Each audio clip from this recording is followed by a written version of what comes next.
Assalamualaikum warahmatullahi wabarakatuh.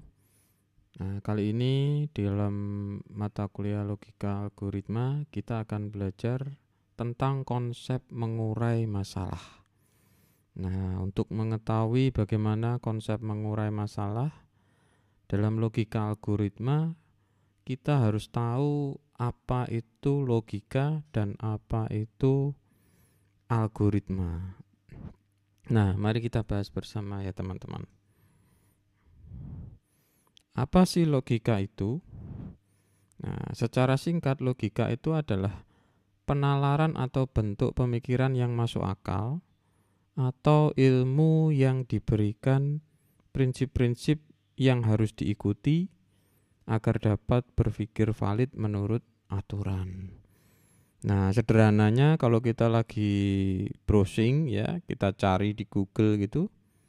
Nah, logika itu berasal dari bahasa Yunani kuno, ini ya, logos, ya,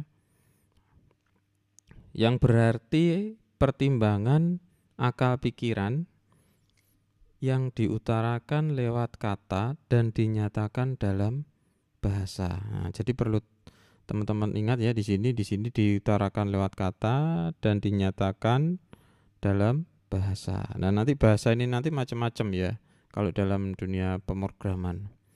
Nah, logika ini adalah termasuk salah satu cabang filsafat. Nah, intinya kalau kita nanti belajar logika itu kita menggunakan otak kita ya teman-teman ya. Jadi nanti otak kita harus digunakan.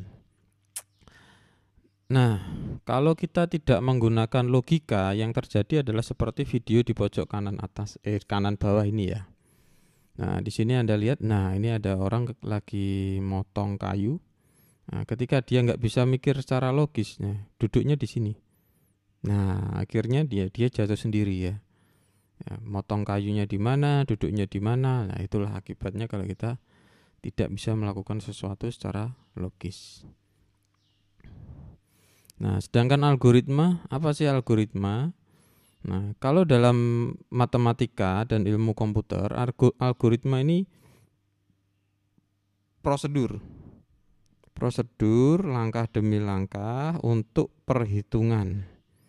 Ya. Nah, biasanya ini digunakan untuk perhitungan matematika ya, atau suatu kegiatan untuk memproses data atau penalaran otomatis. Nah, ini adalah tadi sudah dibahas logika ya. Logika tadi kan ini ya, penalaran menggunakan otak kita. Nah, sedangkan algoritma ini adalah prosedur. Nah, mengapa sih kita butuh algoritma dan logika secara bersamaan? Ya. Kalau kita tidak menggunakan logika algoritma seperti diilustrasikan seperti ini. Ya.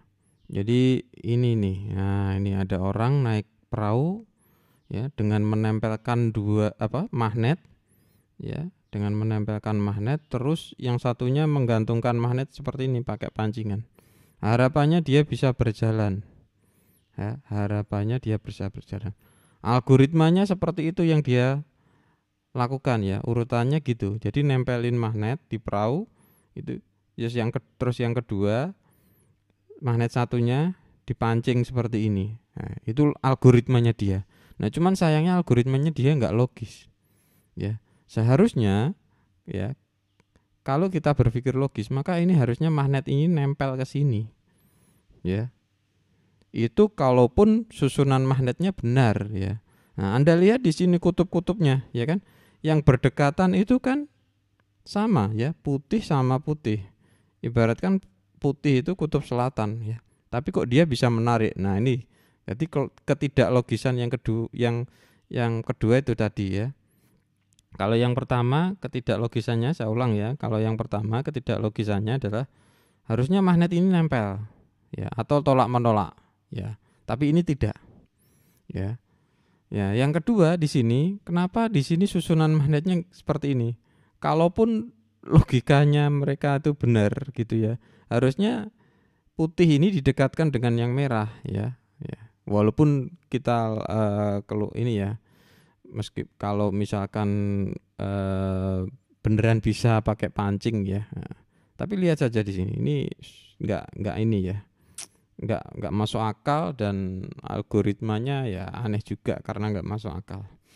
Nah, yang kedua contohnya, kalau kita nggak pakai algoritma dan logika secara bersamaan, kita lihat ilustrasi kartun di sini. Ya, belum ya. Nah, sebentar lagi dimulai, diulang. Nah, ini adalah posisi kakinya ya. Nah, Anda perhatikan dari kaki kanan, ini kan ada bayangannya tadi kan ya. Kan jelas ya tadi. Tapi jadi kaki kiri loh. Ini loh. Ini kan ketutup. Nah, kalau kita lihat posisi pertama kaki itu kan yang jinjit ini di belakang, berarti kan harusnya dia kaki kiri. Tapi kenapa dia jadi kaki kanan? Gitu ya. Nah, ini. Kaki kanan jadi kaki kiri. Nah, orangnya meluntir ini ya. Nah, ini. Nah, ini adalah ilustrasi kenapa sih kok kita butuh logika dan algoritma itu secara bersamaan. Nah, lalu apa sih hubungan antara algoritma dan logika? Ya, dalam matematika dan ilmu komputer, algoritma itu adalah urutan langkah ya, tadi ya sudah disebutkan. Untuk penghitungan atau untuk menyelesaikan suatu masalah. Jadi urutan langkah untuk menyelesaikan suatu masalah itu disebut dengan algoritma. Nah, sehingga bisa disimpulkan algoritma adalah urutan atau langkah untuk menyelesaikan masalah ya menggunakan program komputer ya, karena kita lagi kuliah bidang komputer, maka di sini fokusnya adalah menggunakan program komputer. Nah, hal penting yang perlu Anda pahami di sini adalah ya bahwa algoritma yang dibuat itu harus logis. Nah, satu. Ya, kalau nggak logis kayak tadi ya, kayak video tadi ada yang menggergaji, ada yang naik perahu, kemudian ada kartun tadi, kaki si kartun tadi ya, itu nggak logis. Nah, sedangkan kelogisan kalau dalam bidang ilmu kita, bidang komputer, ya itu membutuhkan logika yang baik dalam memecahkan masalah. Nah ini, jadi untuk bikin algoritma itu harus logis, logisnya itu pun juga harus baik. Nah, logika yang baik ini itu harus dapat diselesaikan dengan cara matematis. Ya, jadi nanti kita akan membuat logika itu harus bisa dipecahkan secara matematis dulu. Ya, baru nanti bisa kita tuangkan ke dalam bentuk program akhirnya nanti ini. Ya. Nah, jadi ini yang perlu diingat. Program itu harus logis. Ya, dalam program itu kan ada algoritma ya. Ya. Nah, algoritma ini harus logis ya. Algoritmanya ini harus logis. Nah, kelogisannya ini harus baik. Agar kelogisan ini baik, itu harus dapat diselesaikan dengan cara matematis. Gitu ya. Oke, kita lanjutkan. Nah, sekarang kita kembali ke konsep. Seperti di judul awal, yaitu adalah menguraikan masalah. Ya, tadi kita sudah belajar apa itu logika, apa itu algoritma, bagaimana algoritma yang logis itu dan sebagainya. Nah, kita bicara dulu bagaimana menguraikan masalah itu. Kita harus tahu apa sih masalah itu.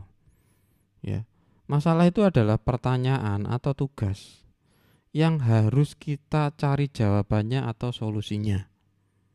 Contoh suatu masalah ini ada ini. Ini contoh masalah yang dalam ini ya, dalam pelajaran ya, dalam perkuliahan kita. Diberikan setumpuk kartu mahasiswa secara acak. Bagaimana cara mengurutkannya? Wah, masalah kan? Cara mengurutkannya ini bagaimana? Kita harus mikir, ini adalah suatu masalah. Ya. Ini kan solusinya harus dicari, ya. Kalau ada kata tanya bagaimana, maka kita harus menyebutkan solusinya. Ya. Kemudian yang kedua, diberikan daftar hadir mahasiswa. Carilah mahasiswa dengan nama Aldo. Nah, coba Anda bayangkan ketika Anda disodorin daftar hadir mahasiswa, terus Anda nyari mahasiswa Aldo, itu caranya macam-macam. Ada yang langsung dibaca per kata, ada yang namanya Aldo, ada yang dibaca huruf awalnya. Oh, kalau M di skip ya. Nah, kalau A baru dilanjutkan ke huruf dilanjutin ke huruf kedua dan seterusnya. Nah, macam-macam. Nah, kemudian di sini ada masalah ketiga. Diberikan daftar nama pejabat dan kekayaannya. Nah, sekarang Anda disuruh mencari, tentukan pejabat mana yang mempunyai kekayaan terbanyak. Loh, macam-macam, ya. Ada yang dilihat angkanya dulu di depan. Kalau angkanya 9, wah pasti banyak. Ada yang dilihat jumlah digitnya. Nah, jumlah digit. Kalau jumlah digitnya banyak, panjang, nah itu pasti banyak. Ya kan? Nah, macam-macam. Ada yang dilihat nama pejabatnya sering muncul atau enggak. Kalau namanya sering muncul, nah berarti kan kekayaannya di mana-mana. Nah, macam-macam. Itu adalah suatu masalah yang harus kita cari jawaban atau solusinya. Kuncinya di sini. Masalah itu pertanyaan atau tugas yang harus kita cari jawabannya. Nah, sekarang kan kita tahu apa itu masalah. Nah, kemudian terkadang ya, masalah itu kan banyak ya. Terkadang masalah itu memiliki kesamaan substansi. Nah, jadi mirip-mirip nih. Masalahnya beda tapi substansi yang substansi permasalahan itu sama. Contohnya, masalah pertama di sini adalah masalah mengurutkan kartu mahasiswa. Ya. Kemudian masalah mengurutkan IPK mahasiswa. Nah, jadi objeknya ini beda, ya. Yang satunya kartu mahasiswa, yang satunya adalah IPK. Tapi di sini substansinya sama, yaitu pengurutan. Ya, sama-sama mengurutkan, cuma yang diurutkan beda. Ya, maka di sini kesimpulannya kesamaan substansinya yaitu adalah pengurutan. Nah, biasanya kalau kita bisa memahami salah satu saja ya solusi untuk pengurutan, maka mau mengurutkan kartu mahasiswa, mau mengurutkan IPK mahasiswa, mau mengurutkan nama mahasiswa dan lain sebagainya gampang. Ya. Satu cara digunakan untuk menyelesaikan berbagai objek masalah. Nih. Contoh yang kedua di sini. Masalah pencarian nama mahasiswa. Kemudian masalah pencarian pejabat terkaya. Ya sama. Ya, substansi masalahnya di sini sama, yaitu pencarian. Ya. Kalau kita sudah bisa membuat solusi pencarian, maka mau mencari nama mahasiswa, mau mencari pejabat kaya dengan cara yang sama, ya tinggal merubah datanya saja, maka bisa kita lakukan. Nah, ini adalah definisi dari masalah. Nah, sekarang bagaimana menyelesaikan masalah tersebut? Nah, kalau di jurusan kita yaitu kita fokuskan menyelesaikan masalah menggunakan program. Ya. Kalau kita ingin menyelesaikan masalah menggunakan program, itu pasti harus ada wajib itu 3 ini, teman. 1, humannya, orangnya. Karena yang punya masalah itu mesti manusia. Ya. Manusia itu banyak masalahnya. Ya. Nah, ini kita kembali ya, kita fokus menyelesaikan masalah dengan program ya. Kedua, alat untuk menyelesaikan masalahnya. Alatnya di sini apa? Program. Bisa ditulis dengan bahasa pemrograman C++, Pascal, Basic dan seterusnya. Macam-macam nanti ya. Mau programnya berbasis web, mau programnya berbasis mobile ya atau desktop ya monggo bebas. Ya. Dan yang ketiga, harus ada yang diselesaikan. Apa? Ya masalahnya itu sendiri. Maka tidak akan mungkin menyelesaikan masalah tanpa masalah ya.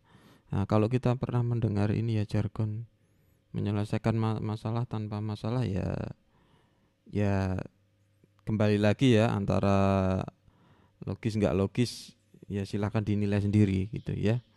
Nah, jadi harus ada 3. 1, orang yang punya masalah. 2, toolnya ya.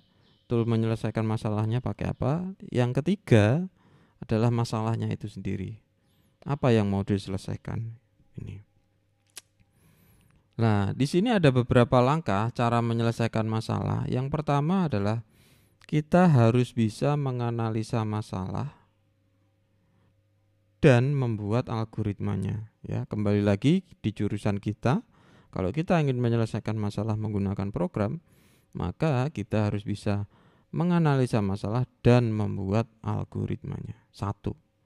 Nah, setelah analisa dan algoritma ini jadi, maka kita tuangkan algoritma tersebut dalam bentuk program. Ya, kalau programnya sudah jadi, baru kita lanjutkan untuk mengeksekusi program tersebut dan menguji program tersebut. Apakah sudah sesuai dengan solusi yang diharapkan? Apakah program tersebut bisa menyelesaikan masalah? Nah ini. Jadi di sini sudah sesuai solusi belum? Sesuai solusi belum? Ya, atau menyelesaikan masalah.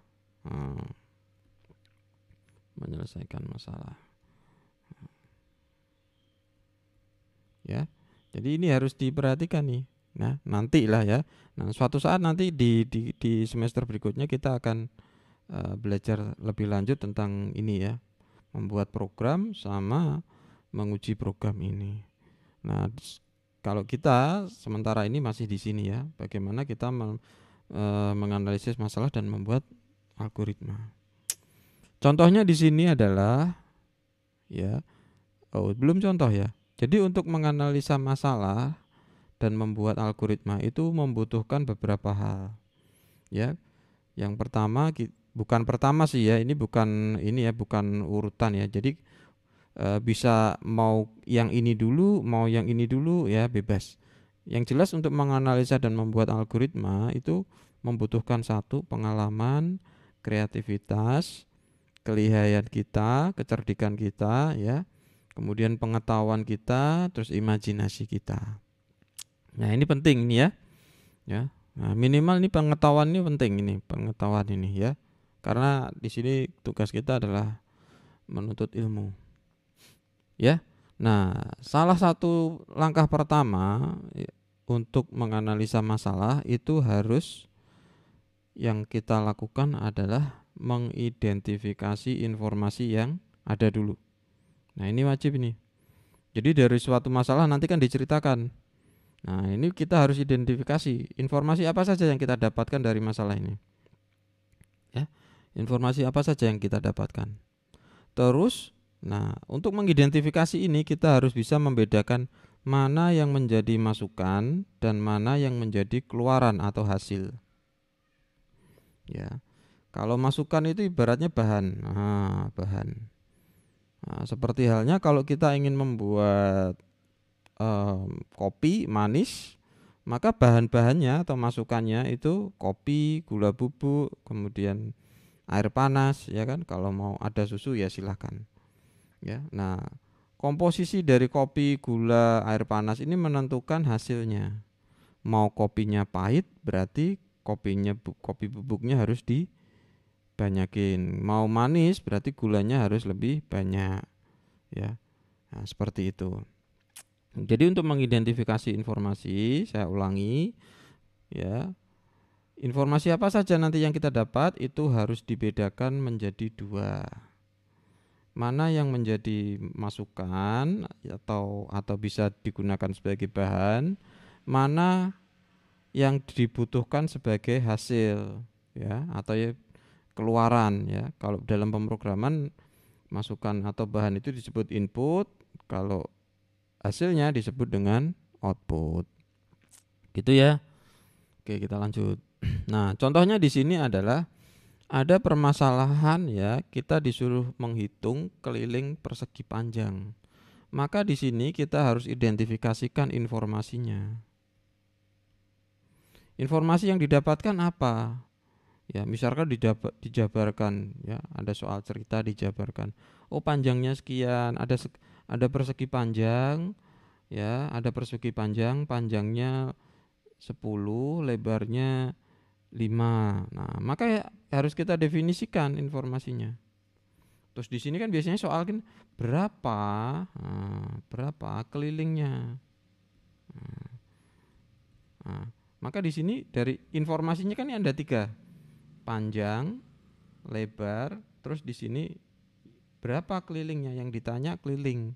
Nah, dari 3 informasi ini kita harus bedakan mana yang menjadi input atau bahan, mana yang menjadi hasil.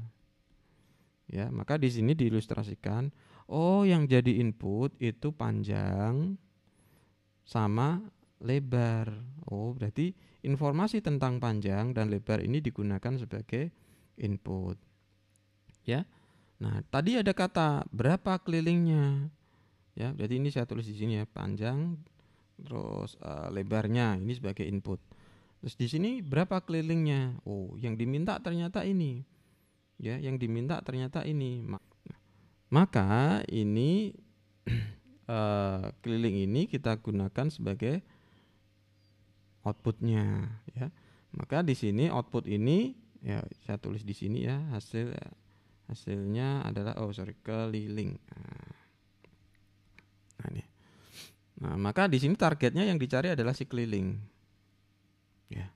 Nah, inputnya atau bahannya adalah panjang, ya, dan juga lebar. Yang diminta berapa kelilingnya? Muncul masalah enggak? Muncul.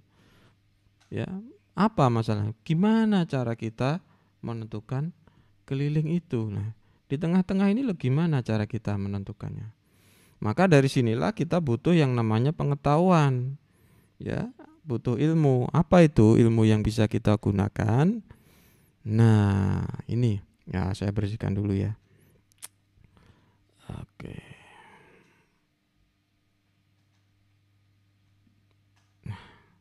Jadi kita butuh pengetahuan tentang rumus keliling persegi panjang. Ya, definisinya apa? Oh, keliling adalah panjang lintasan yang ditempuh mulai dari titik awal sampai titik kembali lagi, ya. Jadi dari sini, dari A ke B, B ke C, C ke D, D ke A lagi.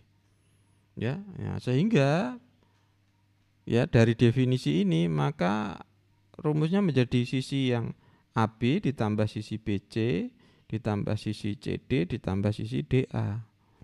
Nah, maka disimpulkan ya, karena AB ini sama, DC sama, maka ditambah saja ya, maka AB ditambah BC dikali 2 karena kan sama.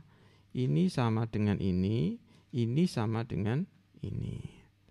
Ya, maka bisa dituliskan rumusnya adalah 2 panjang plus 2 kali lebar atau 2 kali panjang plus lebar. Nah, monggo.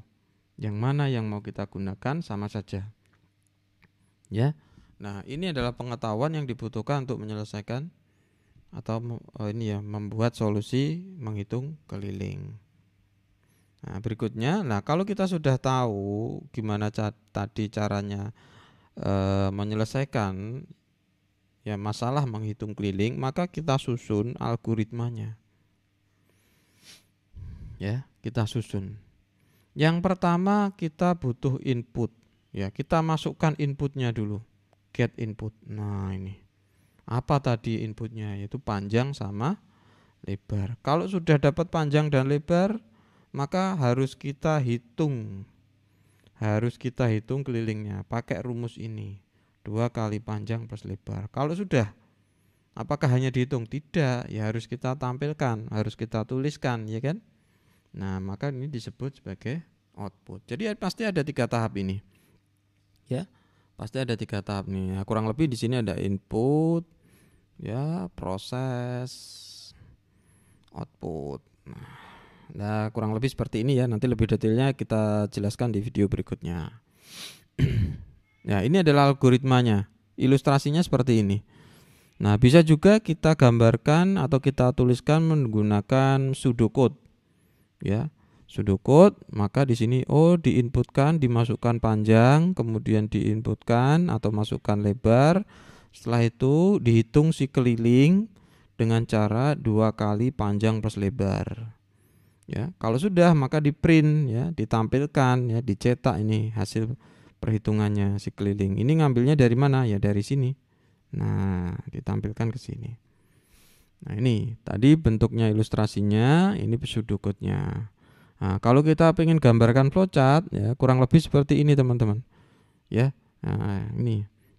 Nah, kalian ngikutin saja dulu ya. Nanti kita jelaskan ini simbol apa, ini simbol apa ya. Yang pertama sebagai masukan panjang atau inputan panjang, kemudian diinput lebarnya ya. Terus di sini proses menghitung keliling dengan cara menggunakan rumus ini. Nah, kalau sudah mencetak keliling ya, tampilkan hasil perhitungannya ini. Ya, nah, di sini ada mulai, di sini ada selesai. Nah, nanti kita jelaskan lebih lanjut di materi berikutnya. Nah, setelah kita buat algoritmanya, maka kita bisa tuangkan algoritma tersebut menjadi bentuk program. Ya. Nah, di sini dicontohkan kita ambil contoh menggunakan C++. Ya. Nah, contoh programnya seperti ini. Ya. Kita fokus yang di sini ya.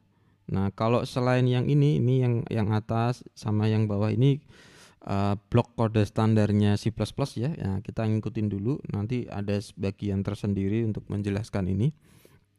Ya. Nah, di sini kalau ini ini adalah inisiasi variabel, deklarasi variabel ya. Nah, apa sih deklarasi variabel ya? Nanti kita jelaskan. Nah, yang pertama kita lihat di sini. Jadi di sini disuruh di dua baris ini disuruh masukkan nilai panjangnya, kemudian disuruh masukkan nilai lebarnya. Nah, kemudian kita tuliskan rumusnya ya untuk menghitung. Ya, kebetulan di sini adalah panjang plus lebar plus panjang plus lebar. Boleh ya ditulis seperti ini atau 2 kali panjang plus lebar gini juga boleh, atau 2 panjang plus 2 lebar gini juga boleh. Bebas ya. Nah, kalau sudah si keliling ini kita tampilkan ya, kita tampilkan di sini. Nah, ini. Maka apa nih return? Nah, ini return ini juga kode bawaan ya, nanti kita jelaskan lebih lanjut. Ya. Nah, hasilnya ketika program ini sudah jadi, maka kita bisa mengeksekusinya ya. Nah, setelah kita eksekusi hasilnya seperti ini. Nah, misalkan dimasukkan panjang persegi panjangnya itu ada 8. Kemudian lebarnya ada 4 ya. Nah, coba kita hitung manual, 2 kali panjang plus lebar ya. Nah, maka di sini 2 kali 8 plus 4 ya, berarti 2 kali 12 ya, seharusnya 24. Nah, di sini disuruh masukkan panjangnya 8, lebarnya 4, maka di sini dihitung hasilnya adalah 24 ya, benar ya. Nah, ini ada return, terus ada execution time, ini waktu lamanya program tersebut dieksekusi ya. Nah, ini adalah hasil contoh dari kita mengeksekusi, dan ini mengeksekusi saja ya, untuk mengujinya belum, nanti ada mata kuliah tersendiri ya, karena kita saat ini fokus di logika algoritmanya ya. Ya, kita sebutkan saja contoh di sini mengeksekusi. Nah, itu tadi adalah cara kita menyelesaikan masalah, khususnya bagaimana kita menyelesaikan masalah ini menggunakan program. Itu ya teman-teman.